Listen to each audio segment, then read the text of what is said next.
Dari dokumen pertama, kami mendapat informasi tentang gas rumah kaca. Dalam beberapa dekade, gas rumah kaca atau GRK, terutama dalam bentuk emisi CO2, telah meningkat dengan kecepatan yang belum pernah terjadi sebelumnya sebagai akibat dari pertumbuhan global dan konsumsi sumber daya. Sumber emisi gas rumah kaca secara kasar dapat ditelusuri dari 4 kategori besar: energi, pertanian, persen industri, dan limbah. Contoh penggunaan energi. Miliaran orang mengandalkan kendaraan bertenaga bensin dan solar untuk berkeliling. Akibatnya, mereka menyumbang hampir 12% dari emisi global.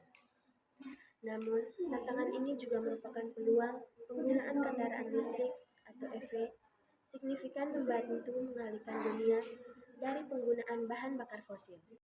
Sementara itu, bangunan menyumbang 17,5% emisi terkait energi secara keseluruhan, yang masuk akal jika Anda menyadari fakta mencengangkan bahwa kota menggunakan 60-80% kebutuhan energi tahunan dunia.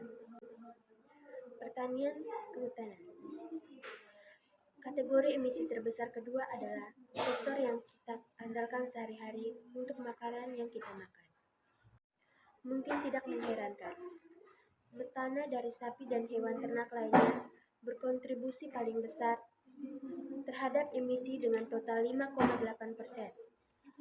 Makanan ini juga memiliki beberapa jejak karbon tertinggi, dari peternakan hingga meja makan. Dari dokumen kedua, kami mendapatkan informasi tentang energi bahan bakar yang dikonsumsi untuk tujuan lain selain pembangkit listrik. Kira-kira 20% listrik yang digunakan berbahan bakar fosil, bukan dari tenaga air, matahari, atau angin.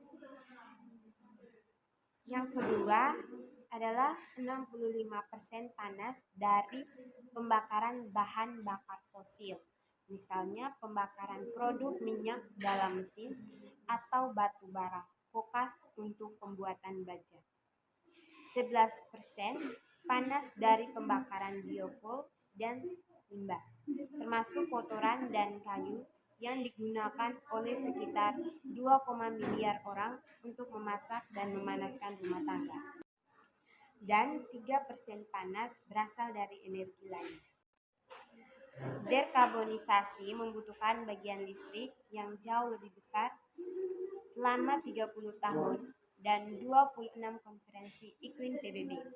Pangsa itu tumbuh dari hanya 13,4% menjadi 12,5%. Meskipun bagian pembangkit listrik rendah, karbon meningkat dari 30,5% pada tahun 2010 menjadi 35% pada tahun 2021.